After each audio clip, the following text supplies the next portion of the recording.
Hi, I'm Marina Sirtis, and you're going boldly with Beyond Trek podcast.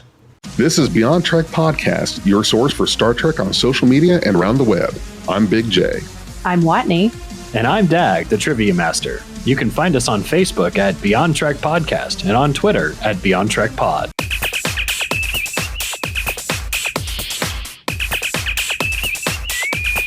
On a red alert. Next episode. On Trek. Do I look edition. good?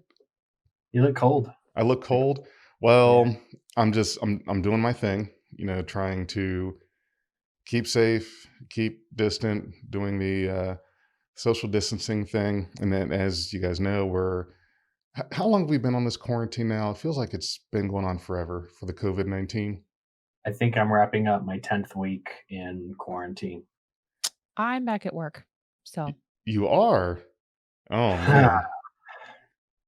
And I feel for you, and especially all the frontline workers out there. I was talking to my wife the other day. She said she saw one of our episodes that we did where I had the mask on, and I was talking about how it was getting hot, and like after about a minute or so, I tapped out, and she said, "Well, imagine wearing that for 13, 14 hours straight." And I said, "I don't know how you do it," because she is she's a NICU nurse, so she does prenatal ICU, and so of course that's kind of a high risk area because you have all kinds of people coming in, with their having babies and whatnot.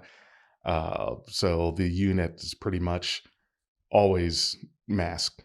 So yeah, there's very little time that she's got that off, and I said, "Honey, I don't know how you do that." That's because she's, like right now, I mean, that's, taking this off. That's, yeah, maybe it takes practice or something. I don't know, but no, I don't. Does yours tie in the back? It does tie. Oh, mine's an over ear. Oh, over ear. Yeah, one. Yeah. Mine ties, but I didn't tie. So for the listener who said that Dag needed one, my partner made me one. It's Thor. Ragnarok. Wow. Oh. I like it. I like that one. It's the same fabric that I made Zeke's Baldric out of, if you watch the Fenrir game. Oh, okay. Okay. So I'm Big J here with Dag. Watney. And I'm Dag. And Watney, sorry to cut you off, Watney. It's all right. It's fine. It's Beyond Trek Podcast, and we're doing another character assassination, or analysis. Yeah, this one might not be as much of an assassination as last week's with Jurati. Mm-hmm. Although I feel like we got into Jurati a lot, and she's fine. Besides the whole murdering thing. Don't You're get me started on absolutely that. right. We dug hard at Jurati because it was difficult to accept the way things changed for her in the show and the way the characters around her adapted to that. But this week we're doing Raffi. I feel like Raffi was a much easier character to make sense of over the course of Picard with all of the concerns that we had. Right, she wasn't killing people, so there's that. Killing, right? Yeah. There's that. Who didn't need killing? Who didn't need some fresh killing with their morning coffee? Raffi is, at the beginning when this was airing, when season 1 was airing, I think people loved to hate her, and I don't understand why. Why was that? Well, because she kind of fits like. The whole thing looked like Firefly at the beginning. Like, you have the captain who's putting together his crew. You have the young brunette girl who's secretly superpowers whenever she gets activated or whatever. And then you have like the curly haired, like black woman who's super freaking fierce. And that's, a direct parallel. What's her name? Is it Zoe? Yeah. Zoe and Mal and are like BFFs, just like Picard and Raffi. And so who's the gun crazy one? Who's the what? Who's the gun crazy one? Oh, I don't think we had a gun crazy one like Jane. Jane allegory, Narissa. I'm going to go with Narissa. Narissa. Yeah. Okay, I can kind of Who's see Rios? Rios. You think he's Mal? Well, he's got to be. Picard's like Shepherd Book. Yes. Picard's like Shepherd Book. Rios is more like Mal. Well, I mean, who else could Rios be? Honestly, if Rios could only be Mal, he couldn't really be an allegory for Shepherd Book. Whereas Picard could kind of do both. So the pacifist by process of elimination leader. Yeah. I mean, I liked Raffi. I liked Raffi as a character. I ended up liking her too. How long did it take you to like Raffi? She warmed up to me when she handed Soji the gun towards the end. Okay. All right. Because, and we'll get into like a little bit of her backstory, but in that moment, Soji was like obviously super fucked up about Narek, Ryan, and she's like, this guy is pretty much the first person I've ever loved, and he totally betrayed me. My whole life is a simulation. And it's like all crumbling. Right. And Raffi's just like, he's your ex. We all have one. And she just made it so casual, like, you're gonna be fine. And I like that. And then she handed her a weapon to defend herself.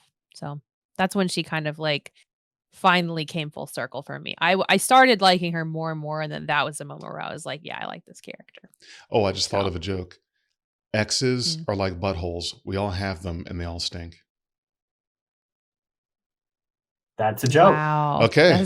So anyway, I'm going to end my podcast career right now. So if you guys got this, then I'll just sit back and eat my stage left. Yes, I'll eat my chocolate. Yeah. So Raffi, mine smells like flowers. Did you like cover them in deodorant for yourself? Oh. Yeah, that exists for women, believe it or not. Butt deodorant? If this makes it into the final cut, I'm gonna. Oh, it will. It will. Oh, it will. Are you kidding me? Audience, I know, dear listener, I know this is what you live for. We are so far beyond Trek right now. We are very much beyond Trek. It's the name. Hey. We've gone beyond Trek and into Watney's butt deodorant. Oh! Ow! There's no going back now, Dag. Power through it. Just power through it. Behold, witness me. He's got the phaser. Set for stun. Nice. Girls can't be gross. There's only one setting. No, I'm kidding. Girls can't be gross. That's fine. What were we talking about? What's this episode about? Raffi Musiker. Okay. Raffi Musiker. That's her last name. That's her last name, Musiker. I thought she was just like Raffi, like the singer. and you just know him by the name Raffi. There's no last name. It's like Rihanna and Cher. And Kesha because the dollar sign. Yeah. Oh Kesha. yeah. Raffi with a at for the A. We are on a roll at the beginning of this episode. Yeah, I'm a little slap happy. No more podcasting at night. Sure. We're too slap happy.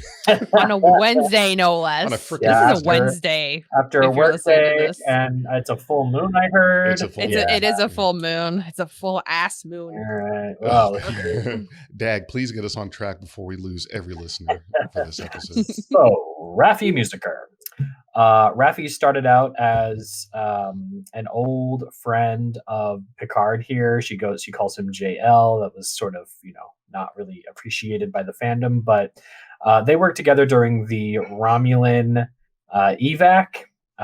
When Mars attacks, the evac was canceled. Picard resigned in rage, and Raffi was kicked out. Raffi was kicked out of Starfleet.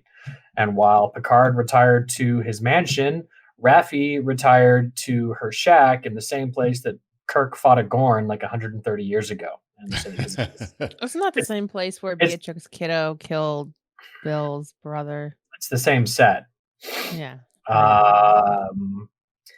So she's here, and she turned to substance abuse after her family left her, after she dug way too deep into the conspiratorial places of the 24th century internet. trying to connect the Zhat Vash to the attack on Mars. Doing so, she lost a lot of cred. So 13 years later, an android dies in Picard's arms, and he goes to seek Raffi's help. Raffi begrudgingly agrees and ropes in Cristobal Rios into the plan, and they take La Serena on their mission, which will include lots of craziness, and Raffi sticking her neck out any number of times to get them out of danger and crap. Yeah, that's effectively Raffi. Yeah. So here's Also, I'm sorry. Go ahead, Wani. well, I was just gonna say during the time period where she's like conspirizing herself through life, she's trapped in conspiracy thought, which isn't actually a conspiracy, but she's a smart cookie. She's better deduction than Sherlock. Like, as we see throughout the whole season, like, But no one she believed her. basically, there's one episode where she's able to say, "Oh yeah, bing, bing, bing, bing, bing." It's like the neural pathways are just waiting to get lit up. Oh yeah. Like, she's so smart. And so during this time when she's like getting deep into this, like before the synth, attack on Mars and all that, and the ban, she's raising a family. Do you think her husband was with her at the time? Her wife? So at the time, and this goes back to the book, Last Best Hope. She actually was in Starfleet intelligence working on Romulan decryption, and she's the one who gave Picard the presentation on the supernova. She's the one who's like, "This is going to happen. What do we do?" And they promoted Picard to an admiral, and Admiral's like, "Well, you're my new number one." So okay, wait. She has a conversation with her family where she's like, "I'm not going to be around for a while, but this is a dream come true. Right. This is everything I've ever wanted to do, is logistics at this scale." Right. And so she leaves her family behind. And the book does a really good job showing how her son is growing up without her and how she's tearing herself apart over this mission that is increasingly impeded by bureaucratic crap. Mhm. And these videos are coming in showing how her son isn't as silly as he used to be, and he doesn't have any of mommy's, characteristics anymore. And she's gone for 5 years, and he's a little boy. And so we get to 2386, and everything gets shut down because of the attack on Mars, and she tries to go home, but she's locked into this Zhat Vash Mars attacks thing, and her husband and her son actually leave her. Well, her career went up to the high where she wanted it. Now, here's the thing that I kind of had a problem with. So I get that she was worked directly with Picard when he was an admiral during this entire thing. But so Picard gives the Federation a choice, gives Starfleet a choice after the Mars attack and that disaster to either go with my plan B that I have put together and formulated, or accept my resignation. And they accepted his resignation. And then Raffi gets called in and she gets shit canned as well. But she didn't have anything. Why? Okay. So why did she lose everything because he retired? To me, that part was, and I know because the plot says so or whatever, but I'm not quite sure I get that there was a need to do that because she had a position, she had a role before working that closely with Picard. It's not like she couldn't have been reassigned to something else. So why did the end of her career also coincide with Picard's? Yep, that's a question. And Watney, it sounded like you wanted to say something earlier too. Yeah, I'm just like, you mentioned the supernova earlier, and like how she was like realized it was going to go supernova. The Romulans are a very advanced society. Are we to conclude that they did not know their son was going to go supernova before a Starfleet officer on Earth. Well, Like, you know that a sun is like going to. There are signs that it shows like before it happens, and you can predict at least like 9 or 10 months or something before. here is the parallel that I'll give you, even though the event that's happening in real life today kind of coincides with that a little bit. But as soon as you said that, the first thing I thought about was uh, this thing is going on right now with COVID-19. Basically, China did everything they could to cover it up, downplay it, uh, not divulge any information, actually executed a whistleblower there in regards to it. So when you say that, that made me think, well, what if the Romulans knew that? Well, no, that doesn't make any sense, because that would be something that would directly harm them, or would it? Okay, so the Romulans, let's say they know, and they're like China with COVID-19. They Right. know, but they're downplaying it. They don't want anyone to really know about it. But the thing that I kind of ask myself as I'm saying this is, what would be the plus side to Romulus knowing that this is going to happen, but trying to cover it up? I think that at the end of Nemesis, we see Romulans extending friendship. Mm-hmm. Like Picard made a friend in this empire Mm-hmm. today. Hope it's not the last. Blah blah blah. I'll take you out for dinner. Blah, blah. Right. And so obviously he's like a prime candidate to be the liaison for the rescue mission. But I feel like right now, we can predict about a year in advance when a star will go supernova. Okay. And so I would imagine that technology has developed to the point where you could predict that way more in advance in the future. And Well, so I'm like, and the Romulan Empire, if I assume that they would know way ahead of time, and so they would start this evacuation. They have a whole bunch of space. It's like, I don't know. It's just one of those other things about the show that makes me like, you're not wrong, and it's Right. unfortunate Yeah. the show doesn't go into a little more detail on their history conveniently. together. Because if they'd gone into detail on their history together, we at least would have had some conversation that covered a little bit of that. And even in the book, um, it's very vague. I mean, we get a lot of what Jay said. There's a lot of cover up going on. The main scientists who work for universities and stuff like that on Romulus, they're working from satellite data, but the satellite data is owned by the state and it's filtered, and so they only get a little bit of that data to work with. And one of the scientists had an uncle who was wealthy and had his own satellites, and so he used that data to come up to the conclusion of, oh crap, we're 6 years away from dying. Mm-hmm. And Starfleet comes to the same conclusion around the same time. So you've got 6 years before this event is supposed to happen. We don't get a lot of explanation about why Romulus itself wasn't moving forward with this. You get a little bit of creepy, like Big Brother exposition at the end, where the main scientist who was brainwashed basically into admitting that his research was false, he gets left behind on Romulus, and he's running through the streets and it's empty. And that's the last you hear from him. That's terrifying. It is. Right. Yeah. And the Romulans are also standing in the way of their own evacuation. People are being evacuated, and there's not any resources for them when they get to where they're going. And Picard has moved all these people, and the Romulan authorities are like, these are our citizens, drop them off or you're going to be in violation of treaty.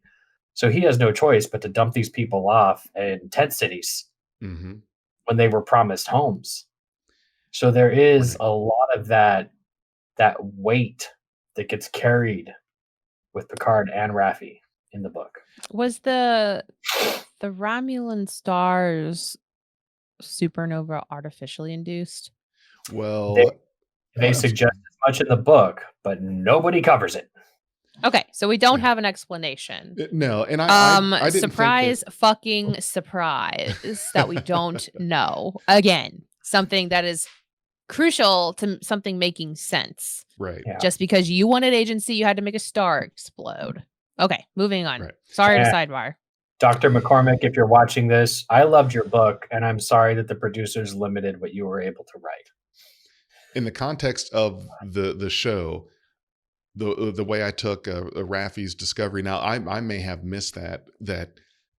Was it official canon? Did I miss something that Raffi was indeed the very first one to discover it? Are we arguing that the Romulans, how did they not know? That's from the book. Okay, so it's from the book. The show doesn't really detail what Raffi's role was, other than they worked together on the evac. Okay, gotcha. Yep. So Not good enough. So Picard runs into her at her Uh-huh. place, and she gives him that slight about him looking all fancy in his chateau, giving the audience the impression that she's been down on her luck, mostly. And maybe that's more of a call out to mental health services afforded to people in her condition, because she's totally, spiraled. And why doesn't she have that support? Right. Yeah. Where is that? Did she turn away from it? Is that a story that needs to be told? Oh, I bet she did. Or did the Federation, did Starfleet direct resources elsewhere? You'd think that there would be, a Starfleet medical facility that would send psychiatrists and stuff to people who lost their jobs with Starfleet forcibly. Because even that would be like, yeah, we still love you. You're still human. I think that Raffi is Raffi. Raffi. Is it yeah. Raffi? It's Raffi. Raffi. Yeah, long I think she's pretty well adjusted. She's super intelligent. Yes. And I mean, I think she definitely has, she of course has substance abuse issues with the, we see first of all, well, do we see it first? Because she talks about the 86 in Picard's hand and then invites him in, and then she picks some snake plant or whatever. Snakeweed, yeah. Snakeweed off of the vine, starts puffing it. So she's self-medicating is what she's doing. So and she has been for 14 years. Right. Not healthy at all, but I think she is well adjusted and still extremely intelligent, and she hasn't given up the ghost of the Council of Eight or whatever. Well, I wonder if this is self-inflicted, because there were some forums I was reading, especially on the Reddit community r/Picard, which is the first place I go to for any news or events or anything, reviews, discussions about the show, about Star Trek Picard. And I remembered reading a discussion on r/Picard about, if this is a post-scarcity society, why is she living in a trailer? I mean, why is Picard at his nice fancy chateau and she feels like she doesn't have that? So there's that. That's the first one. And the second one that we're talking about in regards to the mental health is that I'm sure those services are there and are available, but just like today, you really, to a degree, you can't force someone to participate in those services. Mm-hmm. So let's say that they are available. If she doesn't want it, if she pushes that away, because that's one of those things where you need to want to have it. If you are fighting it and resisting it, then that's not going to help. No. It's definitely, I think she's isolating herself because she's punishing herself. Right. In a way. And it's not to say that, the Chateau Picard has been around for a long time, forever. Of course, it was burned and then rebuilt, correct? So it's a rebuild, but at the same time, post-scarcity, I think, it was toted by Picard when he was, a captain of a starship, but things have changed in the Federation. You have Romulans who live in tents still. Yeah. And, that's not That's the Maquis had points. Some people get abandoned by the Federation. And the Federation just flat out denies that. You know, everyone is a citizen. You're still a citizen of the Federation. Yeah. So I understand why she is where she is, and maybe she's found solitude there. Maybe she's found a place where she can freeze time and not have to make any other decisions or hurt any other relationships. That's probably, in my Self-imposed opinion, isolation. Yeah, absolutely. I think that's where her head's out of it. And When we meet her.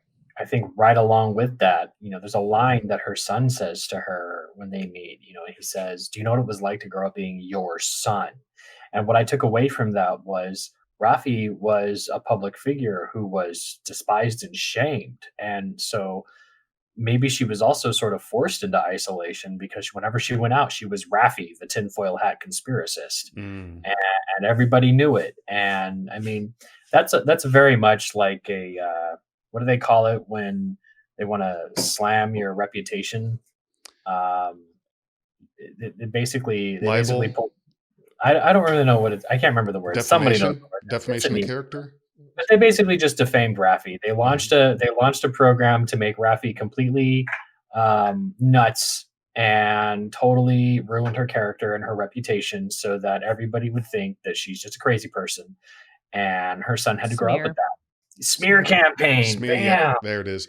Well, and in hindsight of the entire season, I think that if Commodore O, who was behind this whole thing, the whole plot to frame the synth and have the synth banned, I think if there was anyone that Commodore O considered a risk to uncovering the whole thing, probably Raffi.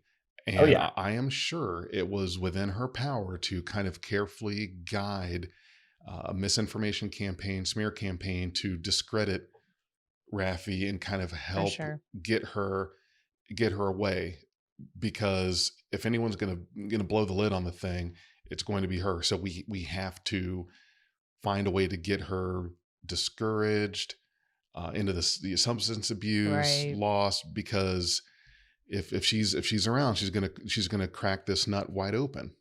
Yeah, you can't just cut her off from information and her position.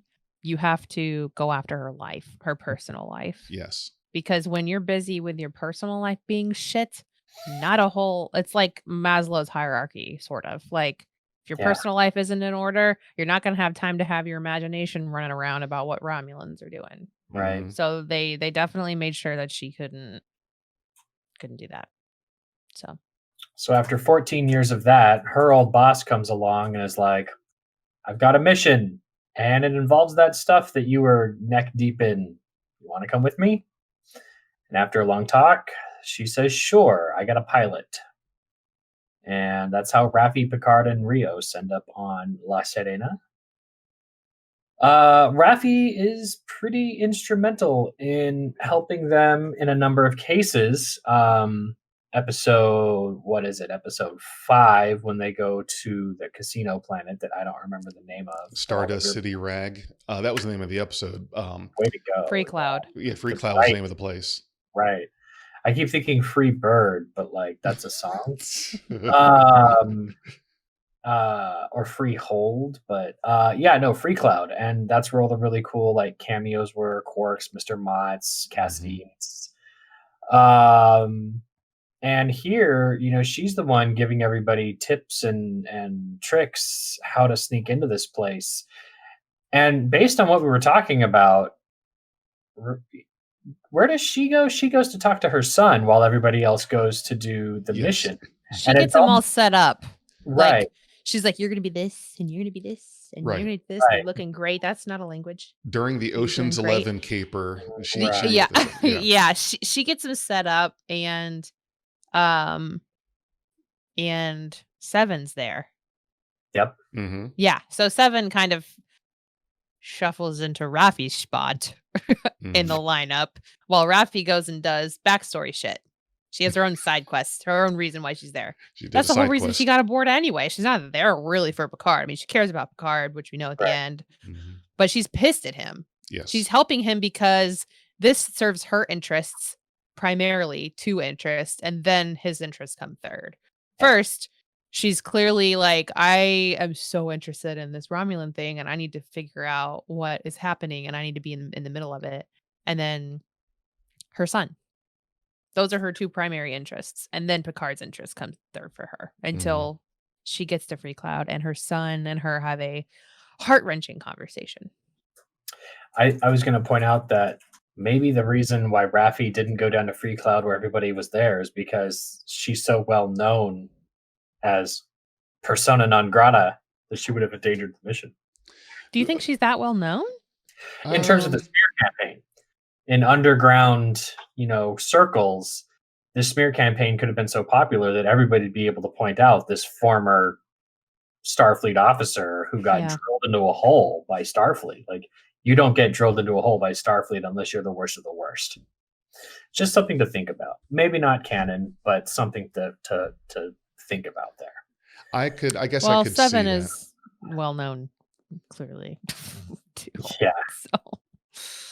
Well known, except for that giant lizard dude who was like, how do you have a board with so many implants? Except for the fact that my boss dated her for how long? He doesn't get involved in the boss's. That dude makes Zeke look like a things. genius. Yeah, that was after hours. That was after work hours. I'm not involved. He's not going to Zeke get is a involved. genius. Don't get it twisted. So, her plan was to leave La Serena and hang out with her boy and reconcile. And she put all of her ducks in that basket. She did. Yeah. And that was Mason Gooding as Gabriel Wang. And in my opinion, he made me feel his rage in that scene. I watched it I felt bad. times. He was mad. And I just have to think, like, what does it take for an actor to be able to spew that vitriol to someone you just met? Yeah, I felt like a bad mom. Yeah, and exactly. I don't even have kids. I felt like, I was like, oh my God, I'm sorry. I'm sorry. Like a bad mom. And I'm not even the right being. Right. To be a Yeah. But he sold how much of the hurt that had been caused with her leaving with Picard, with Dad leaving, with the smear campaign, growing up as her son. He wanted nothing to do with her. And she was all set to be like, I'm going to leave La Serena and have a happily ever after with my boy.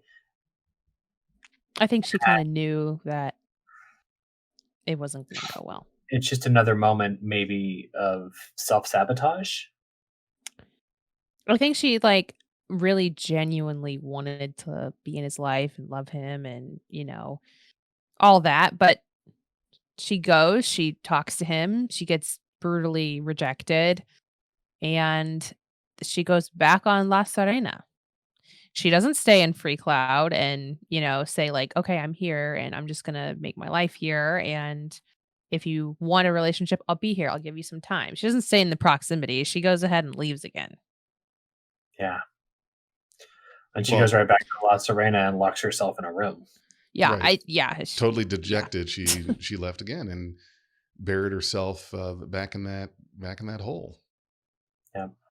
And he kind of forces the issue when she's like, hi, I'm the mom. And the son's like, yeah, she's not sticking around. And the wife's like, this is awkward. Right. I'm a Vulcan and this is awkward. Your emotional states are palpable. Leave. Right. It's just a moment. Well, and she tried to reach out. I mean, she tried to reach out, tried to reconcile, and that has to be tough. That has to be very hard because, I can tell you as a parent, if I were in that position, that is, and I hate to gatekeep. I tried to promise myself I wouldn't do that as a this or as a that, but yeah, really. I mean, it could be like with anyone. It could be a child, a significant other, sibling. That's a tough feeling to go through, and I could feel that from her, that she was trying and just got completely shut down, and she's already in a perilous state of mind, for lack of a better word. She's already sitting on that substance abuse and teetering there. And so that was Right. She's not fully recovered. She's looking for a reason You don't spend to, yeah. you don't spend 14 years in the hole and then take a 3-week vacation and everything is suddenly fine. She's struggling, and I think she sells every scene where she's either struggling with herself or she's totally ignoring herself and she's being Mama Raffi, hmm taking care of somebody else, giving somebody some red velvet cake, or talking to the Rioses, and Comforting Elnor. comforting Elnor. Yeah. Exactly. Exactly. And we're all familiar with these character types. We all know what that's like to be in that, maybe be a little bit in those shoes, but to have someone around us who is Raffi. Yeah. I won't get too deep into it, but I have a very um interesting experience with a similar dynamic. And it's we are removed from her son's pain and how that shaped and affected him in his formative years. So we of course side with Rafi and think that he's a huge asshole. Could he have been nicer? Absolutely. hmm But maybe, and I would assume that he had been waiting to wait, maybe even like practicing what he would say to her, thinking about what he would say to her if she ever showed up. And it's within his right to be upset. It's within his right to be no contact to somebody, regardless of who they are. It's unfortunate that it is his mother, but he had a very complicated relationship with her and felt abandoned. And I think that that's something that doesn't fade with you just dropping in and saying, "Hi, I want to be in your life." That takes time to rebuild that. hmm Yeah. 14 years of So, internalizing the pain that you saw your mom go through, that was on the TV, that was on the news, that was on the school ground with the friends. That's a lot of pain, and it doesn't go away just because mom shows up and says she's better, especially in the moment where he's sort of just like egging her on and she's like, "No, it's the truth." And you're just like, hmm "Okay, yeah, so that's not going to go well." Huh. yeah. She I'm sure as a kid he was like watching her go through all this. He loves her. He hurts for her. He's her son. Obviously that's a special relationship. And so when growing up, he's getting poked and poked and poked by other people about his mom. He wants to defend her. Yeah. But everything in his life says that she's wrong, but he loves her. So he defended her as much as he could, and he felt in this scene, I think, like he had to defend himself. Well, of course you're going to stick up for mom, right? Yeah. I mean, Yeah. you're not going to not go to bat for your parent. And I think that as she descended, he was kind of going down with the ship, and couldn't, or wouldn't do that. As she, the substance abuse took hold, because as a child, now you're talking about father who's left, mother who was drummed out of the service, smear campaign, goes into alcoholism and drugs, everything else. That's that's tough. I mean, that is very tough, to be around, and to be able Right. to get through. Yeah. He defended her, I'm sure, so much growing up and vouched for her and had her back and would have thrown a punch for her and like hmm loved her so much. And then she did not return the favor. Right. She was not in the And state I'm, of mind to return the and favor. yes. Yeah. And I understand she was also going through all that about her at the same time. hmm Um, so when you're going through that, it's like you're not going to take solace in your family. You'll she turned to self-medication. So I'm sure that's something that will never go away. And for him to forgive her, I hope we see that later down the line. Obviously, if you are in this situation in reality, like, you are under no obligation to forgive somebody if they've wronged you. Or if there's a parent in your life who has hurt you badly, that's your right to choose whatever kind of relationship you want with them. But I Right. think in this case, it would be an interesting development if, within this body of narrative, we saw her son reach out. It doesn't have to be like, wow, you're the best mom ever now. Of Mhm. course not. But have him reach out and say, hey, I saw the news. It was good to see you, or something like that. Something simple. Yeah. I think that would mean a lot to her. It would have been a good little clip to see at the end of Picard that there was that small flicker of connection happening.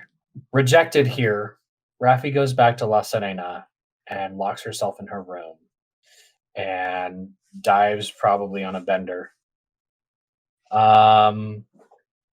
Before they get Maddox at the end of that episode. He's killed.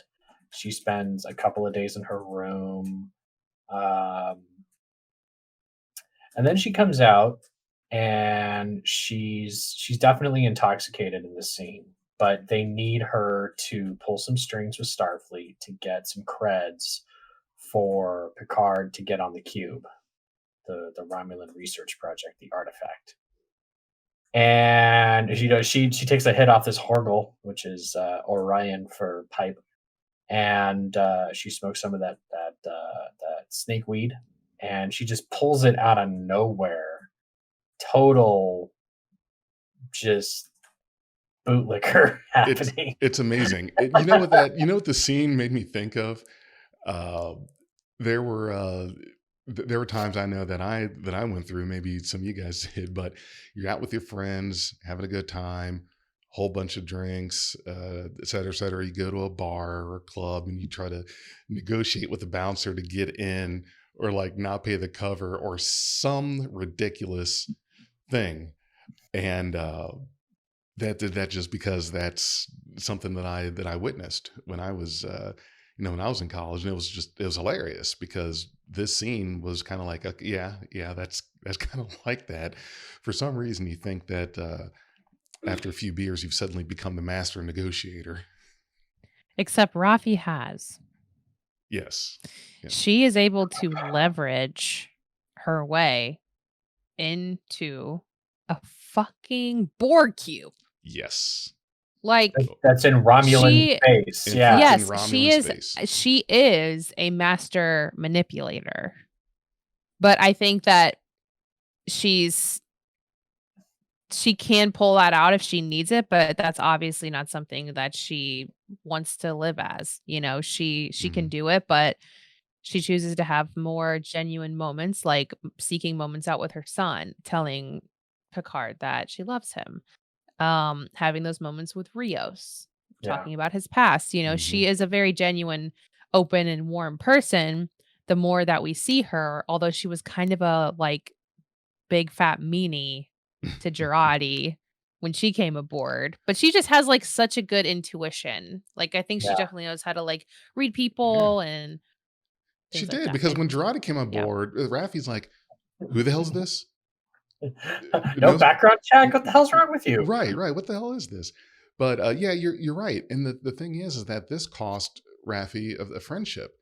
We don't know how long that was, but she burned a huge bridge. And that's the thing is, if you have that in the barrel, to be able to talk your way into something like that, but it's going to cost you a friend or someone you've known for a long time. Well, of course, you're not going to play that ship unless you absolutely have to, because that's long-term ramifications there. It's not just a matter of getting onto the artifact and then doing their thing. It's that, okay, the long-term effect of this is that whoever this person was, or whoever she meant to Raffi, that's gone. Because she told her, "Don't ever contact me again." Yeah. So and it's still not as important as the mission to her, because this will validate her. And maybe once she's validated, this person will come back in her life. right. But Yeah, it's like, here, yeah, look, I I mean, was there's right the never entire say time. never, but yeah, she basically, Picard re- didn't tell her to, but asked her to get them in, and she did. No one, she had to puff up Yeah. before she did that, because she knew this was probably going to be the last time she talked to this person. Had to take a hit, get your head straight. Right. Well, Yeah. and this is a really interesting moment in the series for me, because that woman is basically saying, Raffi, never call me again. And I felt for Raffi in that moment, because that's a horrible thing to be told. Nobody ever wants to hear that. And then it flashes to Picard, and he's smiling like, "Yes, we got our end." And I'm like, that's a really insensitive moment on Picard. He claps for Yeah, her. yeah, And that really fucked me up. That was Yeah. kind of out of place. it was It definitely was out of place a for him. moment. Do you know what she just did for you? And she not only succeeded, but she burned a friendship in the process. And here you are clapping at her sarcastically. She's hammered. Right. And she's able to do this for you. You're taking her for granted, Picard. I know that she fucking roasts you every time you're in the same room together, but have a little respect for what she's doing for you. And the fact that she stood by you and lost her commission. And now lost a friend. What else are you going to take from her, dude? Come on. She still loves you. Like, that just shows how great Raffi is. And at the same time, the show and the characters just sort of gloss over the fact that Raffi's in the middle of this bender, and they don't all know each other that well yet. Well, they don't all know each other that well, but I mean, Raffi, Rios, and Picard know each other. Raffi. They know Raffi. That's the common link there. And Rios does kind of check on her. Right. But I would think that, Picard, who has, demonstrated talking people into taking the higher path, I would just think that he would have been there for her in a better capacity during this time.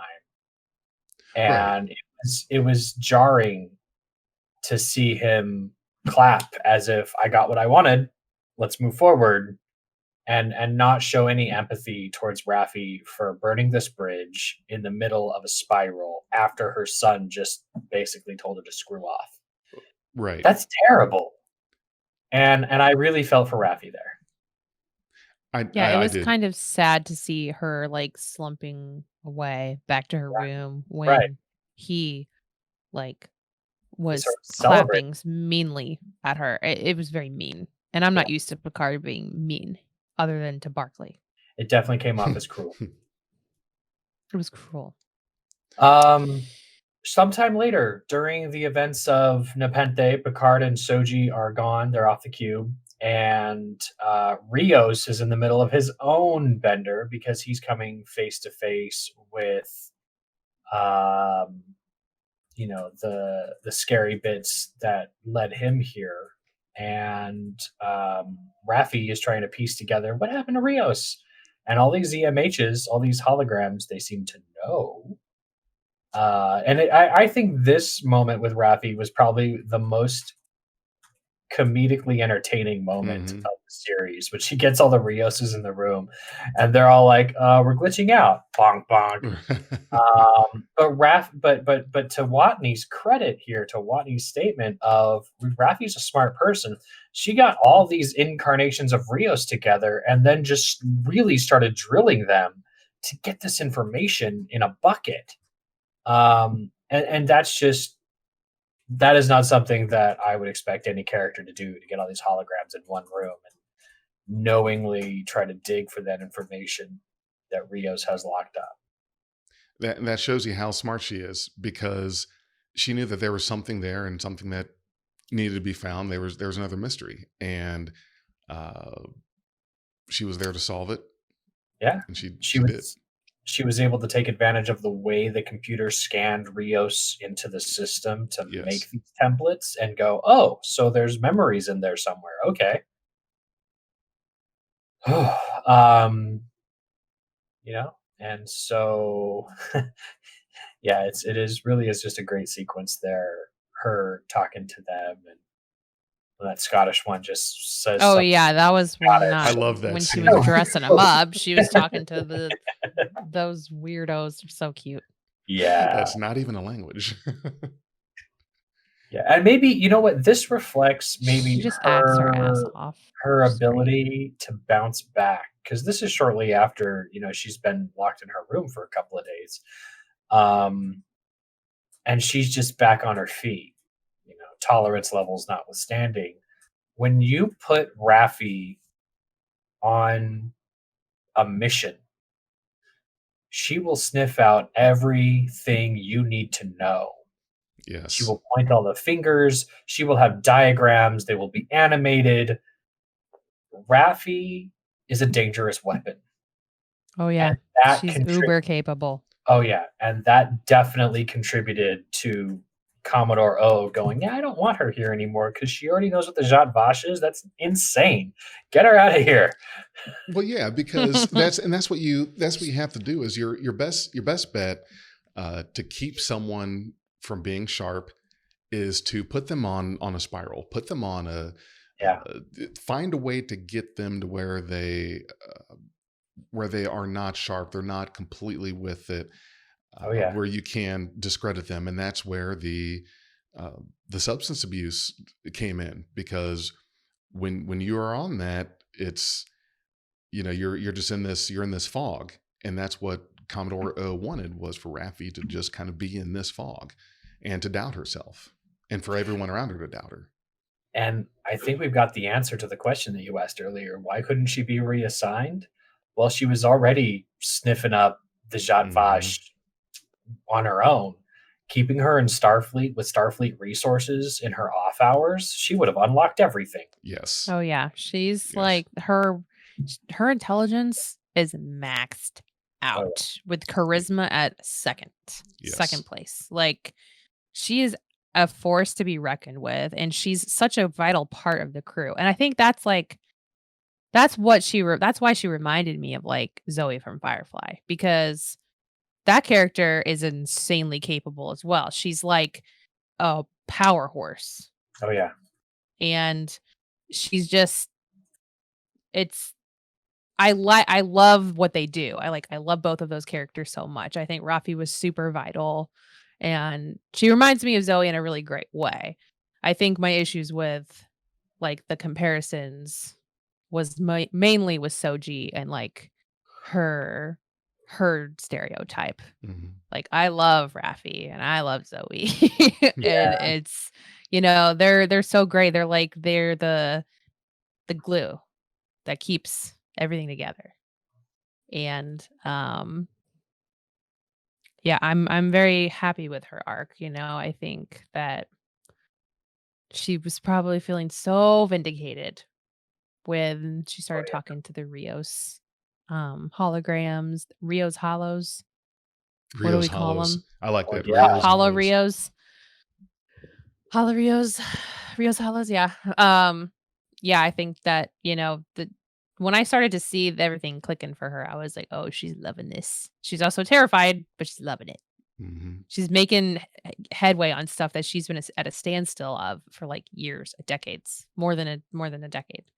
So it was really cool to see her kind of get vindicated. And then after she had that happen, she realized, like, I'm not crazy. And she started to open up a bit. And we see her and her different relationships on this ship kind of like develop more, and she gets closer. Like, she tells Picard she loves him. Yeah. She bonds with Soji. She even like is there for Jurati, although she kind of does it as like a distraction.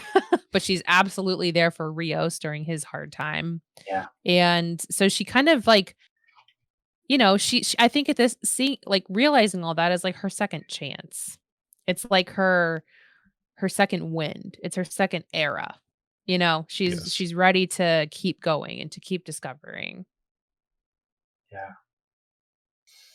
And it's in that moment with Rios, where Rios tells her that there was this, black alert level command order where his captain had to kill these two synths with in this first contact situation.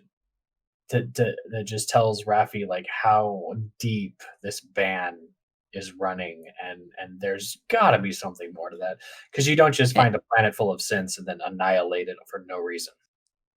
Yeah, Right. and Black Alert is where everyone on board will die if they don't die. Right. Is that correct?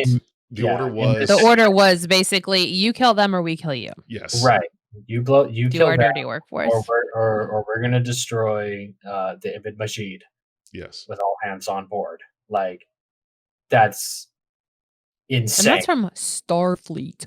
Yeah, no, insane. That's not very Starfleet of you, Starfleet. right.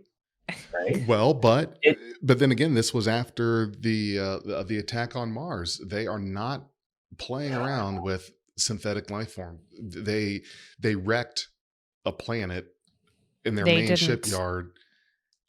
It could have been Earth. They were sold that story by Commodore Oh.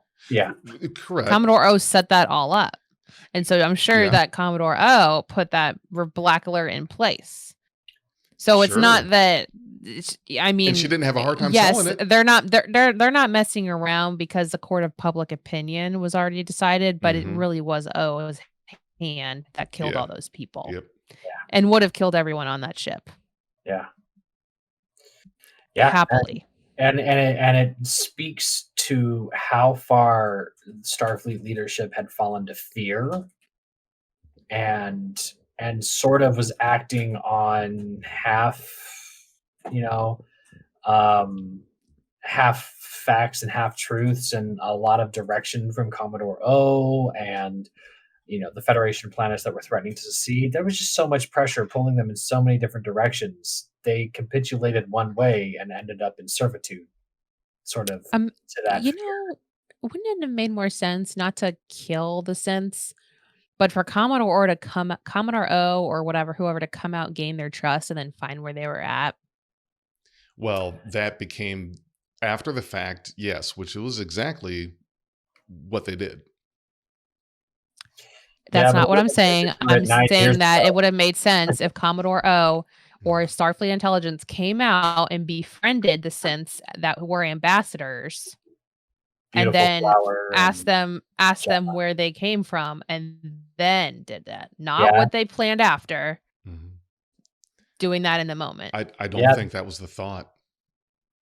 Yeah, well, it's fucking stupid. It wasn't, intelligence. But we often come up with better ideas than what we saw, and I think Watney has a point there. I think that definitely should have been like, oh, there's a synth planet out there. Yeah, be their best friends. Figure out where they came from. Nuke them from orbit. Yes, let's go find them. We didn't even have to find them. They came to us. I got you. Befriend them and then nuke them. Like, it saves so much time. Yeah, you're not wrong. And also, it's like, and Rios doesn't have to have a connection.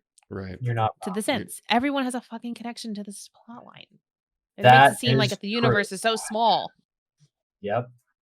Yeah. Point for Watney. I'll give you that one. Thanks. And, let me just mark that down on my diary.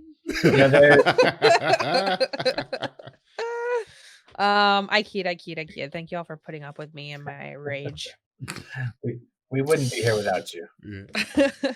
Yeah. And then so Raffi is reinvigorated, validated, and moving forward in her quest to do stuff. What? He's just like, point for me. That's a new page. I already filled one up because I've seen oh Jesus. Yeah. Just one. I figured there'd be 5 or 6 by now. So Raffi is just sniffing up the trail on all this crazy stuff that she was being gaslit about, telling that there's no truth to that. You're insane. You're crazy. And she sniffs up that trail, And one of the things that's really interesting here is even though she is validated, she never stops this motherly sort of thing, taking care of other people too. And, maybe it's, 14 years of missed being a mom sort of energy. But I really like the fact that not only is she just 300% capable of digging up all that she possibly can on these new leads that she's getting here, but she is still warm, tender, sweet, compassionate, empathetic, and very much like what Wadi said about Zoe. She is the guns and the heart of these sequences that she's in. I would venture to say that she's the guns and the heart of the show, but that would take a Yes. tiny bit away from Seven of Nine's dual wielding, Yeah. destruction. Well, they're it's going to hard- be a thing. hard to So top it's that. going to be the best duo on Earth, despite Oh, the fact that it was man. not alluded to prior to the handhold. But that's the thing about Zoe too, is like this is a huge spoiler for Firefly in Serenity, but her husband dies brutally in the middle of a mission, and she carries on. She's immediately Carries on. locked and loaded. She's immediately to Mal. He's like, "Are you okay?" And she's like, "Let's just get this done." And then they go in and they basically end the unification. Yeah. After Mal fights the whole dude, the saber dude and stuff. The But oh my operative. god, now I just want to watch it again. I love Hey. that IP. So yeah, that's the other thing is like Raffi's down and out. She takes a little itty bitty break in her room and then gets right back into it. But yeah, I mean, but like she's able to bounce out of things quickly, and I think she has a lot of fortitude. She has her emotions, they're so strong and they affect her so much that she has to self-medicate. She feels like she needs to do that. And then once she like deals with that, she gets back to business, and it's like that is another drug for her, is like figuring out how this is all working together. The conspiracy thought is like so powerful for her. Yeah. Well, and I think that was why it was such a powerful weapon to put her down that path, and why that whole smear campaign was done, and kind of put her in a hole and throw away the key, was that I don't know if it was known that would be what they would get, if that was the result, or if it was just a hope that this will help keep this person off track, because you see how quick and how sharp she is once she's back to her senses. And now this clip we're seeing right here, and sorry for our listeners aren't able to see it, but isn't this after she had the bender in her quarters, or did that happen two different times? This is after, because she's comforting Girardi after she killed Maddox. Right. After Girardi killed Maddox, and they're being followed out of the Borg cube by Narek, and Girardi has the tracker and enzyme. What is it? Oh, the Viridian isotope. Yeah, the Viridian isotope.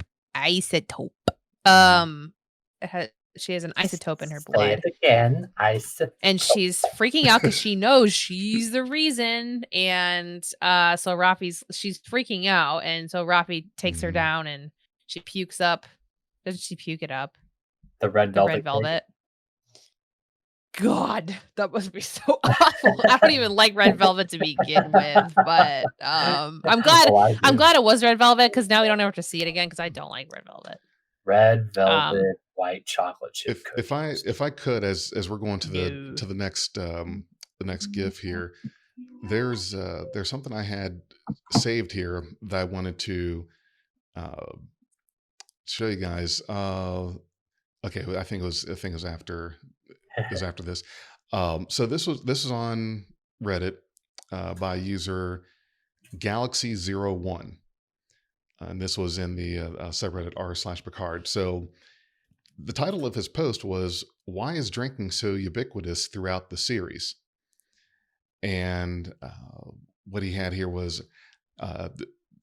he or her, "I get it at the vineyard and with the background of Raffi's character, but drinking is used so much and with nearly every character. Something bad happened? Oh, here's a drink. Want to have a good time? Drink. Haven't seen it in a while? Drink. I would hazard a bet that you see someone drink 50 times or more in this short series, to the point that it began to stand out to me."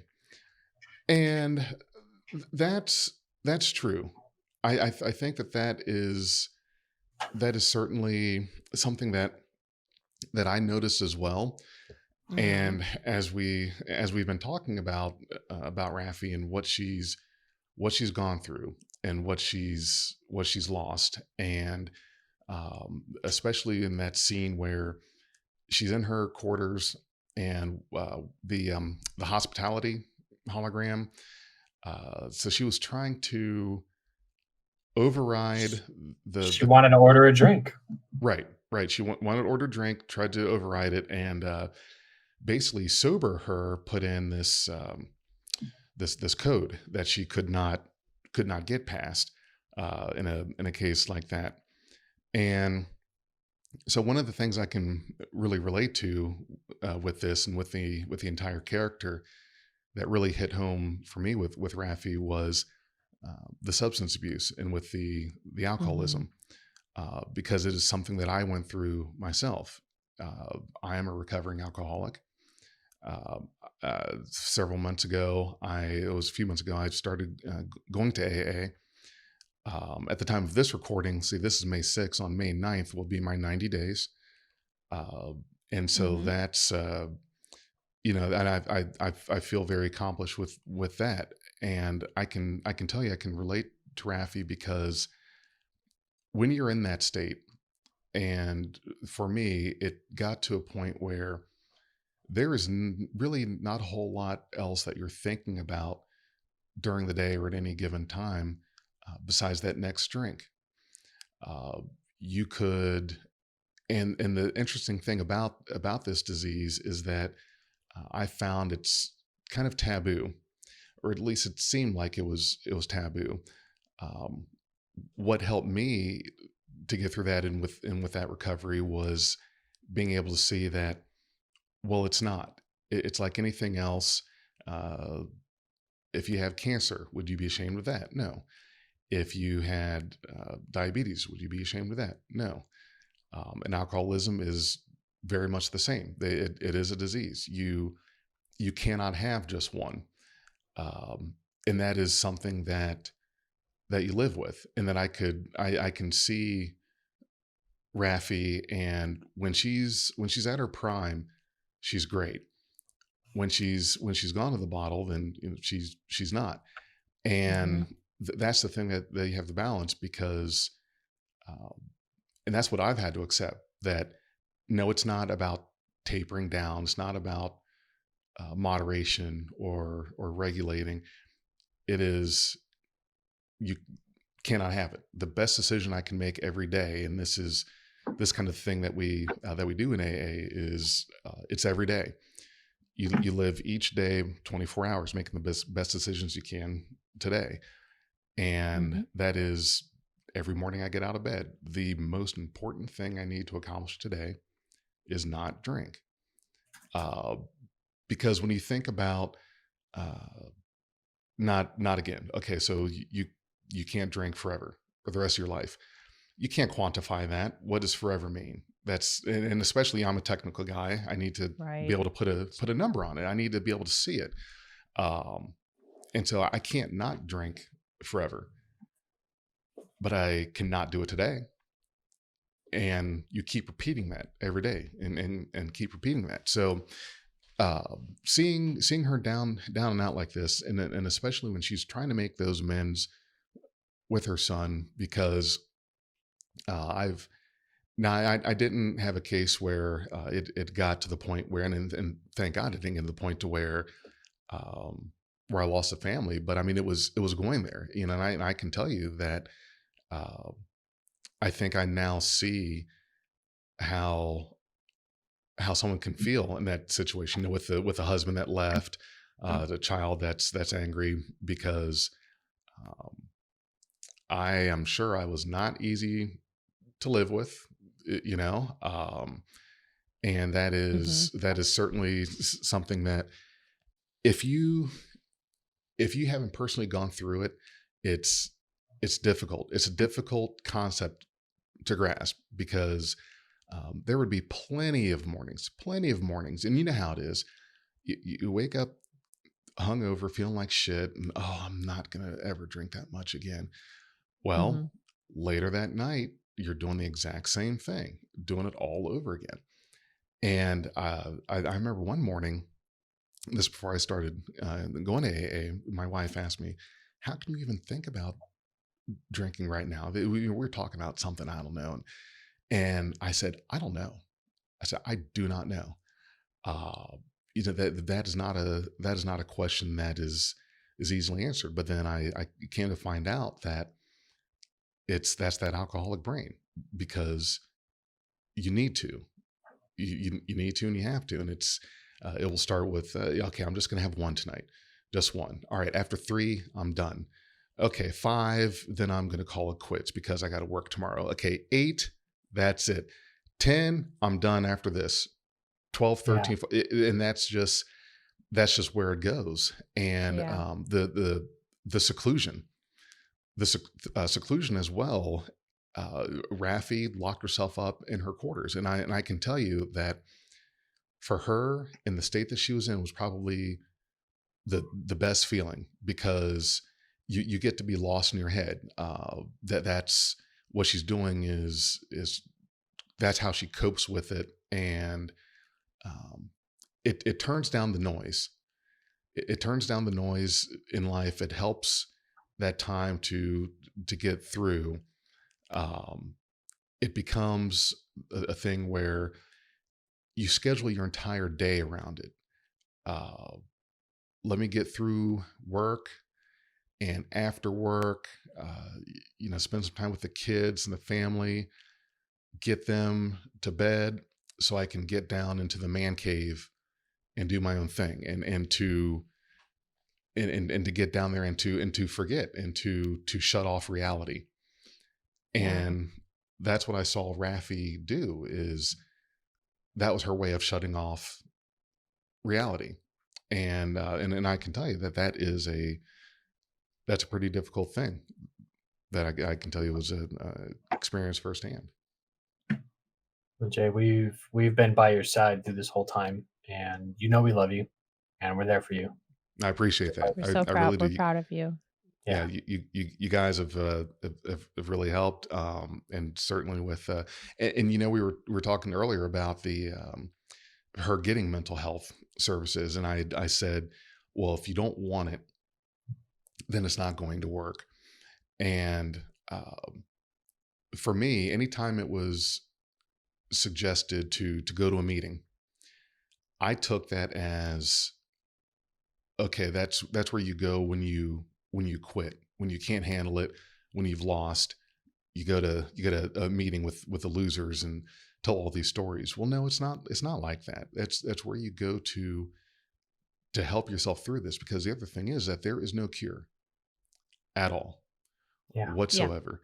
I've listened to stories from people that had sobriety anywhere from a week to 20, 30, 40 plus years.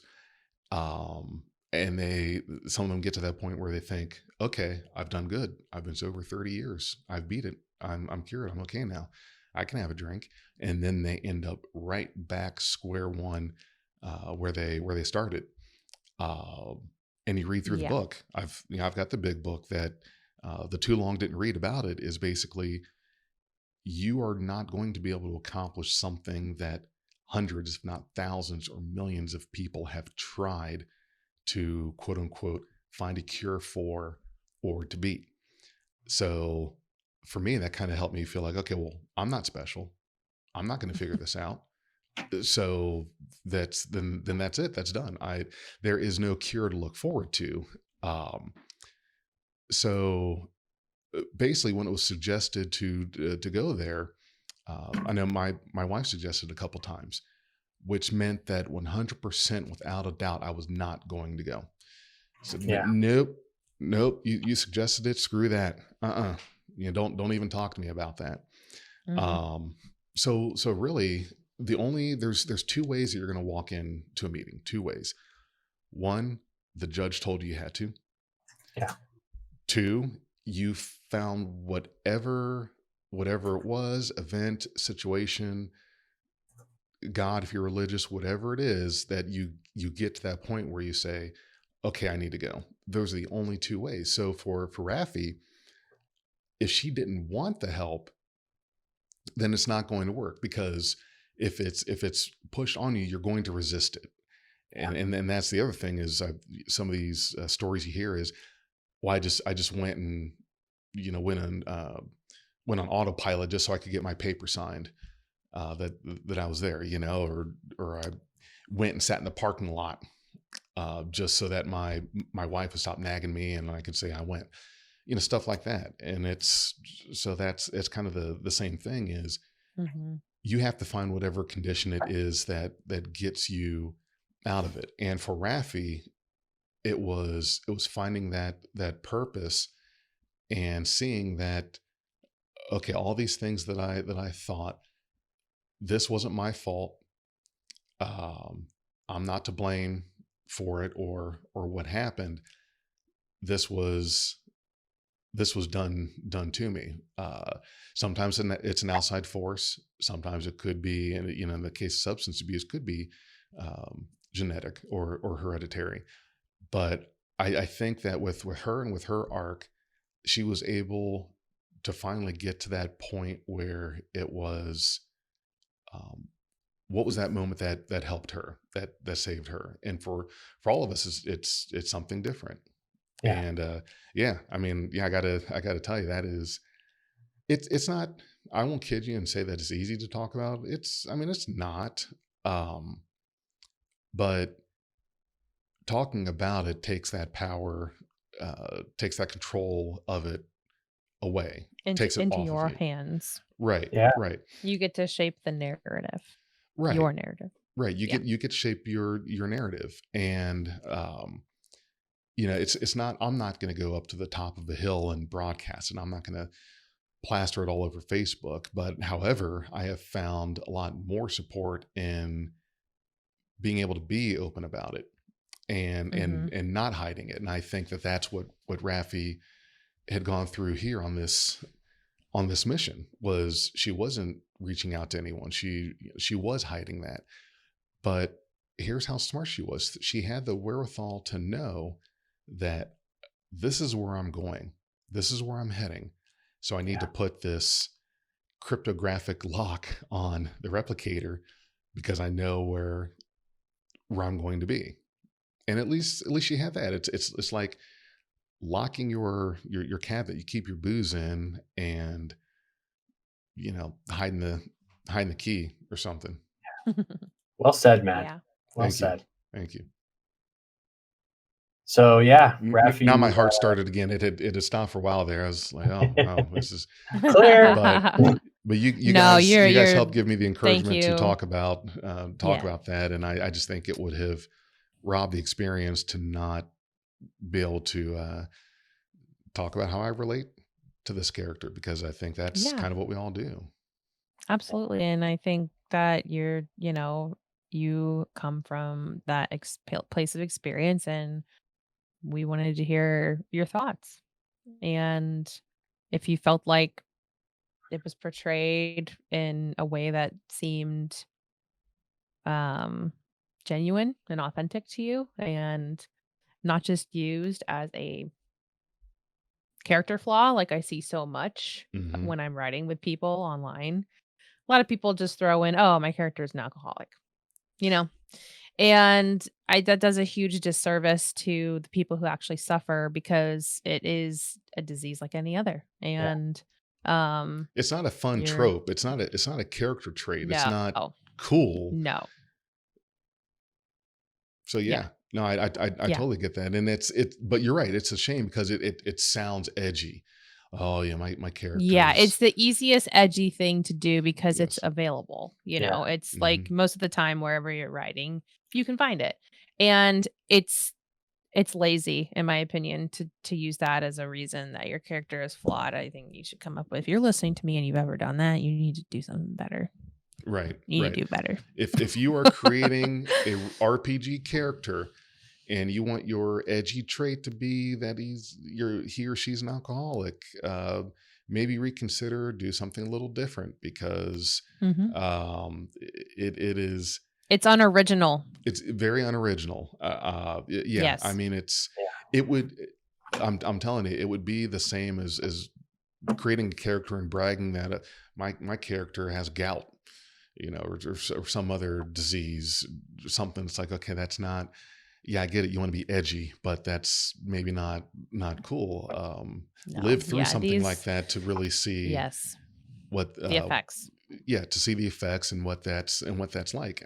I mean, and it's everywhere. I go to the grocery store. I walk past the beer and liquor aisle, and I hear angels singing. But it's just no, no, no, yeah, just keep it pushing. But then you have an angsty teen. It's like, oh, my guy's gonna be an alcoholic because that's cool.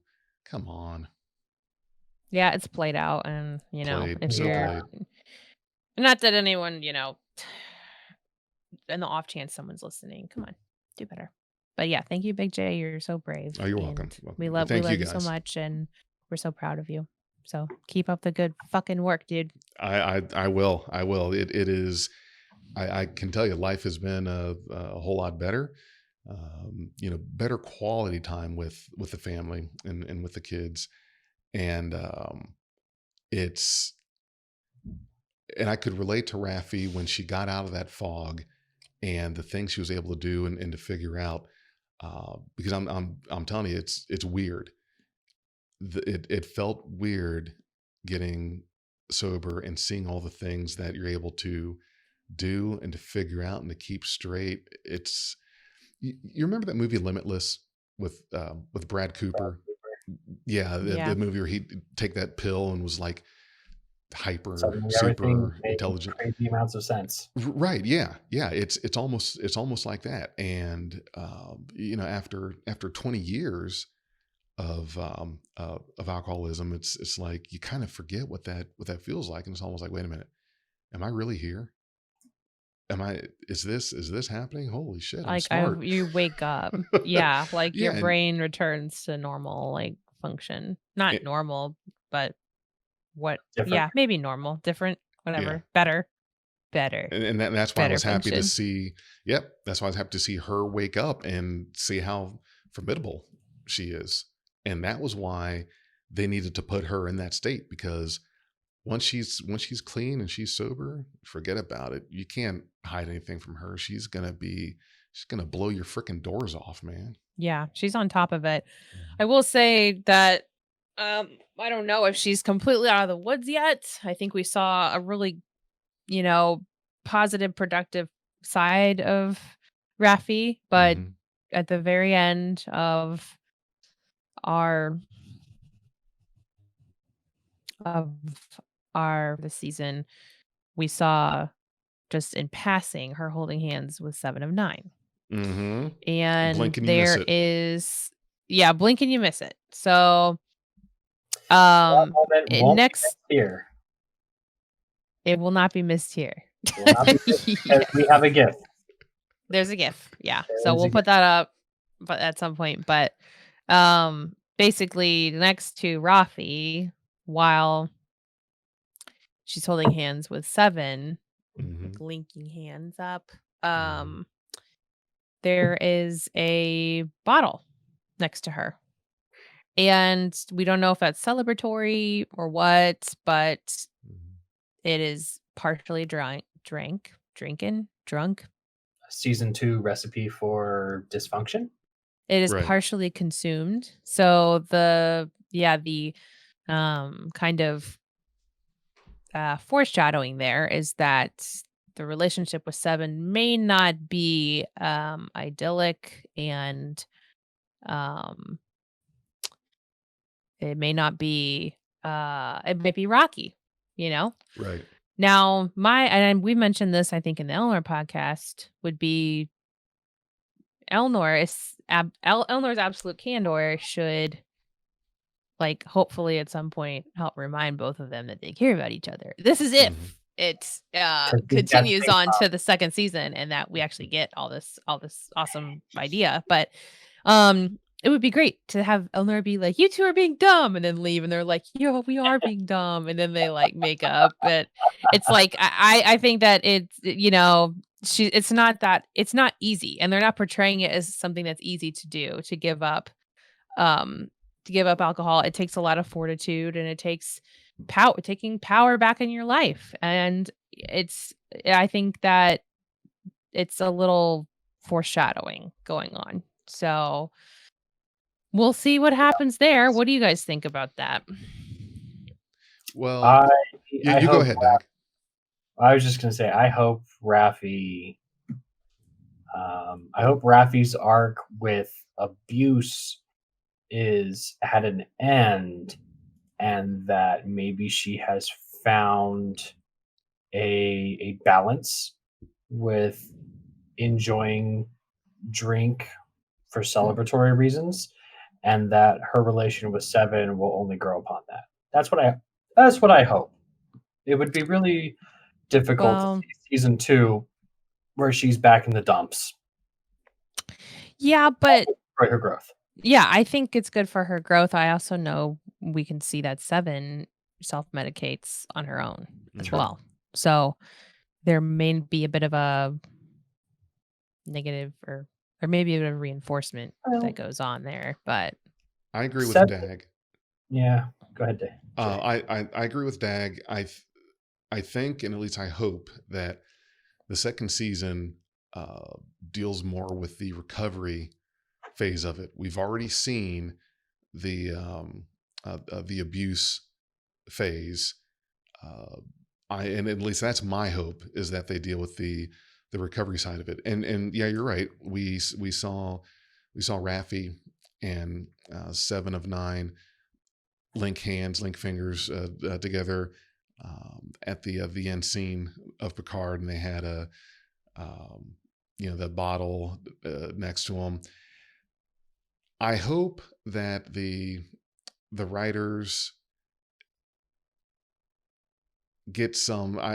Research is probably the wrong word, but I hope they realize that if you're going to depict at least this character in recovery, excuse me, you have to take away the casual drinking. You just do. If you're going to accurately portray it, it is you can't portray sobriety without sobriety. you have Right. yeah, right. You have to have sobriety. I mean, it's, and you can't tempt that. I mean, sure. I walk past a can of beer. Do I look at it? Sure. I don't have to touch it. I don't have to take it, because I know where that's going to go. And hopefully in their storyline, if they do decide to go there, that they portray it realistic like that when you are in recovery, that doesn't mean that you've entered the moderation phase successfully. That's not what that means. I think I'm with you on that.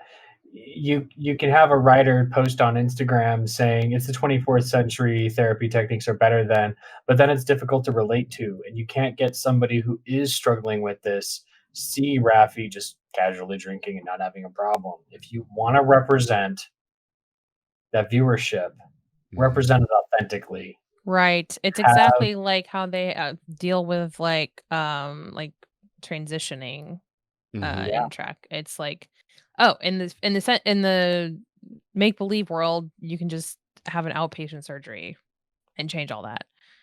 And that's like, sure, but what about all the people that you could help in your show that are currently dealing with real life medicine in reality and Yeah. struggle with dysphoria and struggle with all of that? And I guess it makes sense that in the future, and hopefully we do have something to ease the discomfort and pain there, but it's the exact same thing.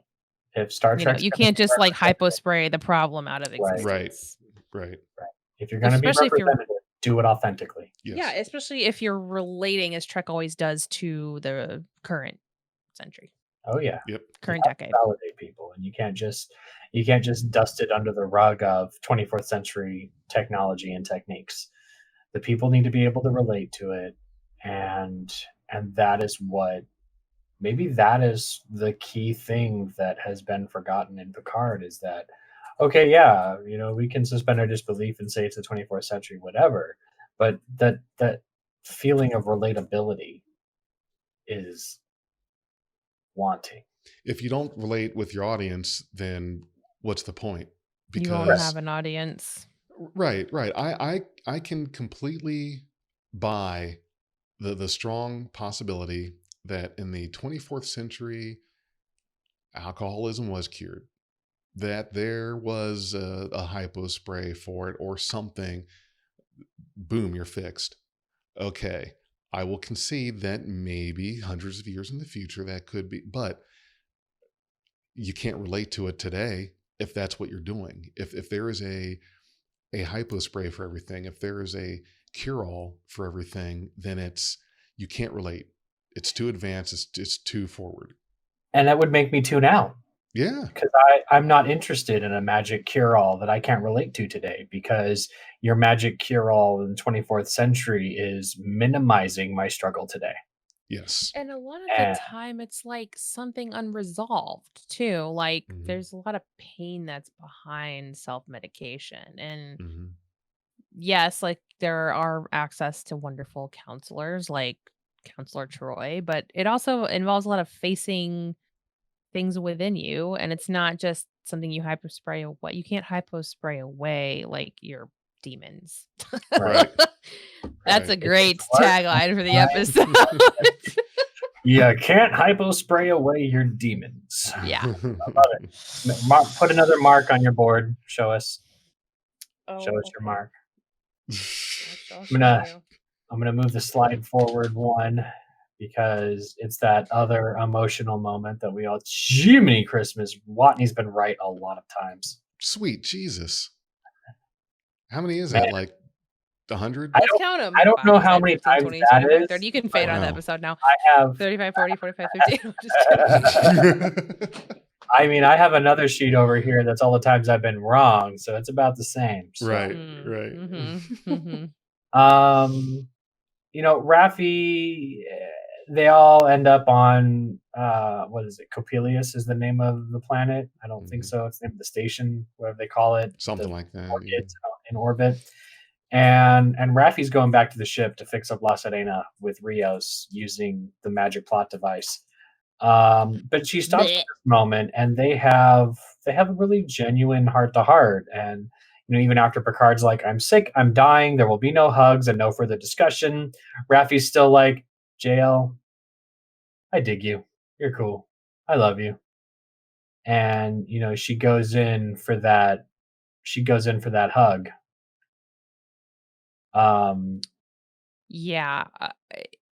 I'm glad that someone said that to him that was there when he died. Yeah. I know that Troy never, well, they may have said that. I don't know. It's just I have mixed emotions about who was there when Picard as we knew him died. I mean, can we speculate? How many times have we seen Jean-Luc Picard get hugged in the entire series that he was on? Oh. I remember immediately when little Jean-Luc went and hugged Riker after he got turned into a kid in Rascals. Does that count? It's a hug. Okay. All right. But when was Picard hugged by anybody? By his brother. By an adult. By his brother in the episode in the episode Family. It was after the season premiere of season 4. Yeah. After the Borg incident with Earth, after the Best of Both Worlds Part 2, where he went to visit and recuperate on the family vineyard, and saw Renee and his brother Robert. Robert, yeah. So Robert hugged him. Mm-hmm. Guinan, Beverly. The little were there girl. hugs and all good things? No, not in all Definitely, good like, things. When the bow I think breaks, season 1 episode. Remember when those kids got kidnapped, and they came back. The little girl gave Jean-Luc a hug, and she embraces, or Beverly embraces Picard after he mind melds with Sarek, just to comfort him. But it's not like it's a hug. It's an embrace, so but it's not basically, like I'm expressing myself to you. right. It's that I'm comforting you. So basically, to answer to Dag's point, we can barely count on one hand how many times we've seen him hug Just or be hugged. physical expression. Yeah. To Picard, and of course, there might have been several of those moments in The Inner Light, but he wasn't really himself. No, yeah, that's on screen. I'm having a hard time coming up with more than like 4 instances of right. And if there's any people who are gonna come up with it, it's gonna be the 3 of us. It's gonna, it's gonna be Yeah. us. Do you know how many times Picard died on screen? Well, in Cause and Effect, he was killed like 4 times. Correct. Just in that one episode. Tapestry. Permanently? Yeah. I mean, one time. Permanently? No. He died in Picard. Well, yeah, I thought you meant. Well, yeah. Don't even get me going. Come on, Watney. This isn't about Picard. This is about Raffi. It's still him. Yeah, it's about Raffi. It's still fresh. It's still fresh to me. We're talking about Picard's hugs. You guys started it. What? Period. How did we? Yeah. I feel like I've been baited. I'm sure. And I see her marking down her damn paper too. Got him again. Yeah. How long have we been running? About an hour and a half. Yeah, we're on around an hour and a half. Yeah. All so, right, well, I think we're at the times in the episodes now where we are focusing, where the show is starting to focus more on the unveiling of the synth plot and who's there, what's going on. Raffi's struggles sort of take a backseat to that, but she still shines through the scenes that she's in with Rios. She shines with Picard. That wonderful heartfelt hug. I'm going to show it again because, again, we talked about her being the heart and the guns of the show, and here she's definitely showing the heart. And check out those guns. I mean, come on. They're really nice. Yeah. And later on, we see her. She's responsible for bringing up the display that shows all the Romulan ships, and it's terrifying because there's like 218 Romulans coming. They're on the board cube here in this moment. And we're going to fast forward in slides because the next really heartfelt moment we get is when they beam Picard down and he passes away with this new crew surrounding him. Regardless of how we feel about the fact that he has friends from 30 years ago who were in orbit 2 seconds ago and they weren't there for him. Raffi is there and she's distraught and she's broken and she's showing us again what it means to feel in this show. Very she emotional just feels such strong emotions. Mm-hmm. Like, God, Michelle's such a great actress. Yeah, she's amazing. Yeah, she really owned everything she got for this role. I loved it. I really do. And of course, then we get this heart-wrenching scene where Elnor, she's being a mom, and this is where she excels. Yeah, Elnor falls apart, and Mama Raffi is just there. She's taking care of him. There's this sort of nice landscape moment. Mm-hmm. The butterfly and the bright light. Yep. Just right before it flashes to Picard waking up in the data box, but it's just another moment where Elnor turned to a trusted authority figure like the ones he remembered because he was Co-op Malat, raised by women, right? And Raffi was the de facto in place person for that role, and she just owned it. and Michelle Hurt Mhm. great. And Now then this- Yeah, as much in that scene as we want to see Raffi with Seven, I understand. I think we talked about this in Elnor's episode we that, did. you know, she's the mom and he is the naive child in space. Yeah.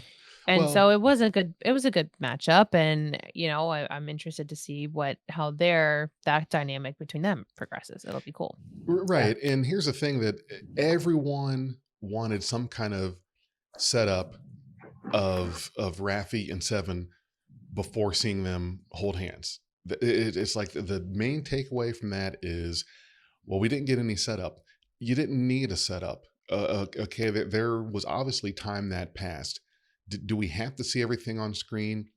Okay, No. I would have appreciated something, but I am saying in this moment it makes sense to pair Raffi Well, with yeah. Elnor. Yeah. Something would have been nice, but we really just got them in the same room, not even interacting one-on-one, way before Seven even goes to the cube and plugs in. Mm-hmm. Like, there's so much that happens between when they first meet and then past. Like, yeah, maybe they were having a drink together, like after to celebrate, and then feelings emerge. That's great. But it's kind of like, okay. Well, that's one of those things you have to assume the off-camera exposition. And when I see this scene again, and I know we've had that debate of it would have been better if you take Elnor and pair him with Rios, and then Seven with Raffi in this scene for no other purpose than to just have a setup for the handhold. And for me, I'm not bent out of shape about that, because the question is, do you cap off this season arc with this character and the motherly person that she is, or do you just foreshadow ×2 something that you might or might not do in the second season? So that's where I think the choice is made to let's cap off the motherly arc instead of leaving that end uncrimped and showing a little something to help supplement another scene. Yeah, and I'm not bent out of shape. I was originally upset that they didn't take the opportunity to switch Raffi and Seven, or to switch Raffi and Rios in this situation, and we can have that emotional moment between two men. Sure. And we can have the build up to, and I think that there's a lot of merit to doing that. But then I kind of like took a look at the characters, where they're at, and thought about it a little bit more. And I did definitely think that it was a good choice doing what they did. At least from the Raffi Elnor side. Seven and Rios will have yet to see how their friendship plays out. So there was merit to what we wanted. There's merit to what we got. Is there a perfect spot in there somewhere? Probably. I'm fine with what we got. I wanted the Rios Elnor male affection moment, and again, the Seven Raffi setup would have been nice. But like Jay said, there's a lot of times in Trek where we make sense of things based on the time that has passed and what happened off screen. And to deny ourselves the opportunity to do that here is sort of picking and choosing based on other things. And so we do get that scene at the end where Seven and Raffi clasp hands playing a game of Kelto. And we've talked about it before. We've got the bottle and the shot glasses, and we're going, how's this going to play out next time? Are the writers going to do their diligence and represent this struggle accurately, or are they going to gloss over it? And are we going to get an Instagram post that says, 24th century, it's fine? Yeah. Right. I do think that they may have like chosen that game because 7 finished the game for, I think it was Tuvok. And Raffi's obviously super intelligent, so they probably bonded over like, oh my god, she's smart. Oh my god, she's smart. Oh my god, she's smart. Oh my god, she's smart. Like that's like what I imagine. Well, that went. It was Icheb that beat Tuvok in the series finale of Voyager in Endgame. Yeah, they were playing out Tuvok's failing mental faculties and foreshadowed his series finale disease is what that was. That's what they call that, the end of the series diseases and hookups. Yeah. And let's go ahead and have everyone have their things, finish up their arcs. It's the last episode, we can do whatever we want, kind of thing. All right, so you guys did it to me again. Got this 2 hours. And when Watney, I tried to make it quick for you because you said you were going to beat my ass if this took too long because you were tired. And so I'm sorry. Don't mark down on your pad. It's not my fault. I tried. Well, but then I had to hijack the whole thing about my problems and issues. It wasn't a hijack, man. You didn't hijack. I stood up out of the pilot seat and let you know. I'm kidding. You said you were going to do this a week and a half ago. There's no hijacking. I know. Yeah, when you guys talked about that, I was thinking, oh, Jesus, I don't know. So one of the things that you guys may or may not notice here in this clip, because it's repeated so often, Raffi and 7 make eyes here. Right before Picard does because this is the last scene where Picard says engage. Right. But Raffi and 7 make eyes here. And it's just a cute little touch note. Okay, it follows through. It gives me the impression that Raffi and 7 are going to be an item next season, or they're going to do the tropey thing where they broke up between seasons and now they're trying to get along again. I hope they don't do that. I hope they don't either. I hope it's a slow burn, baby. It's a slow burn. But you know what I'd love to see? You know what I'd love to see? A healthy relationship on television that came out awesome. With pretty crappy stuff. Like, let these women succeed at something. Yeah. You know, let them have happiness okay. First of all, that all you get on TV is happy lesbians. You don't get conflict in relationships, realism in relationships like that. Orange is the They're new black. fetishized. Orange is the new black.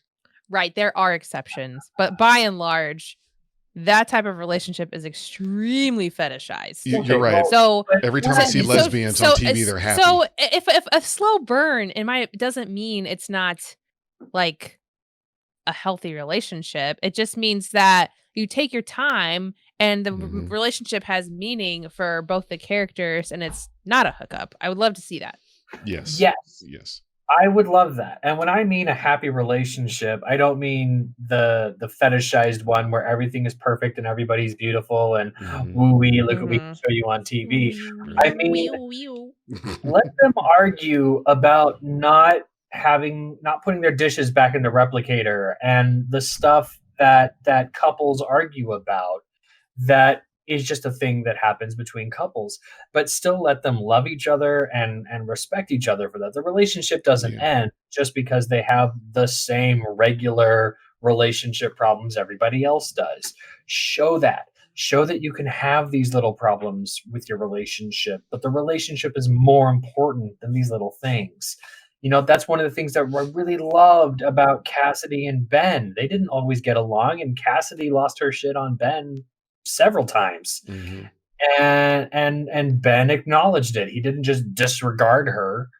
And they got married and they had a kid, and that was awesome. It didn't end so well, but it was a great, in my opinion, it was a great representation of a regular family dynamic. And I would like to see that here next season. Yep. That's what I'd like to see. So my prediction next season, or at least what I would really like to see out of Raffi, it would be nice if we did get to see some little bit of reconciliation between her and her son. I mean, that would be nice. But I hope that if the writers do at least acknowledge the recovery phase of her addiction, that they do it right, they do it accurate, and not turn it into a casual kind of thing. Yes. I can tell you, speaking from experience. And I also hope that they do something with the 7 of 9 relationship. And I'm not talking about, it doesn't have to be an in-your-face kind of thing. It doesn't have to be like a main plot point, but don't just drop it. Do something with it, and do something bold, like make it normal, like make it not attention drawing. Come on, Star Trek writers, let's get a little bit less of men writing women. Let's do something realistic here, and don't bad make it female anatomy. Bad female anatomy. Bad right. women anatomy, whatever it's called. Yeah. Oh, Yeah, man. I agree. Yeah. I think we all have our hopes for season 2, and this is definitely one of mine, is see more Raffi, learn more about Raffi. Mm-hmm. Let's go have some fun adventures somewhere, because now Reconcile all that that relationship business with is all tied up with a sin. So let's go and do some shit. Oh yeah. Oh yeah. Hey Watney, What Where- are you gonna ask me? where can you Yes. find us? Yes, we're gonna ask you. This is not okay. new. It's Slap not... the table for us. Give us a good table. Jesus, give me a good. I don't know if we're done. Um, I got to get to my Rocket League. hold on. Okay. So, dear listener, thank you so much. You see how first she of said all, for listener, fucking- and not listeners? Thank you, listener. No, I'm talking to you, baby. Oh, I'm talking to Everybody you. ignore Jay. Listen listening. to Watney. all right. Thank you so much for sticking with 3 assholes as we talk about Star Trek. We really super duper appreciate you. And if you would love to support us even more, going above and beyond, you can find us at patreon.com/beyondtrek. We have lots of tiers there, including some cool interactions with us. You can get your name shouted out at the end of our episodes, lots of fun stuff. So check us out there. And then we, as far as online presence, our Twitter is the hotspot. You can find us there at Beyond Trek Pod. And we also have a Facebook, Beyond Trek Productions. Search us, find us there, like us, follow us, hit us up. We want to talk to you. Yes, we want to talk to you. And what's the tier on Patreon where you can get to see Watney's butt deodorant? Wow, that is a big cat. You can't afford me. You're right. Yeah, you're right. We'd have to chip in. That is a chonker. Look at that little chunky baby. Oh, also, we have a YouTube. Oh yeah. Whoops. Right now we're all looking at each other, and while we're looking at each other, we also talk about Star Trek.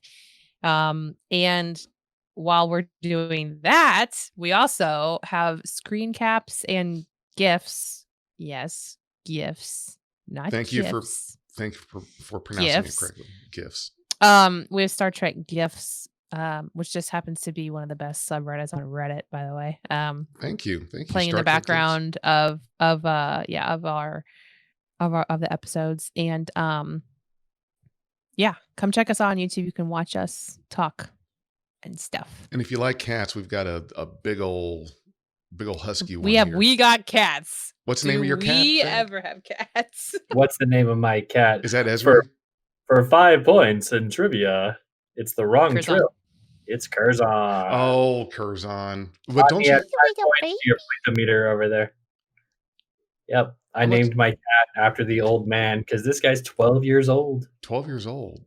12 years old. How much that cat weigh? It's a big boy. Oh, well, he weighs on my mind all the time. But yeah, no. It's like 17 pounds. Oh, that's not bad. One down. That's a lot. That's like 3 babies. Yeah, it's like you're holding a puppy, really. Wait. Ezra's like 6. I don't know what my birth weight was. 7 I was 8 pounds 9 ounces. And if you want to look forward to us talking about our birth weights, please, by all means, continue listening. I was 11 pounds, 11 ounces. Wow. Yeah. 11. Bam! Big J! That's where you get your name. There's a reason Jay's 6'5". That's where you get your fucking name now. Yeah. I mean, the doctor said I walked out of the waiting room, after I was born. I was just big, always big. Yeah, You that's walked out of the waiting room or the delivery room. That's out of the so delivery Right out room. of the delivery room, right onto the football field. Pretty much. funny. You're like a baby giraffe. Drop. Let's run. Okay, that's enough rambling. Yes, Thank we you for gotta- watching. We love you, Someone listeners. please shut us off. Yeah, take this away from us. We'll see you next week. All right, bye. Bye. We are Beyond Trek Podcast. Lower your inhibitions and surrender your years. We will add inspirational and hilarious Trek content to your day. Your attention will adapt to subscribe to us. Resistance is futile.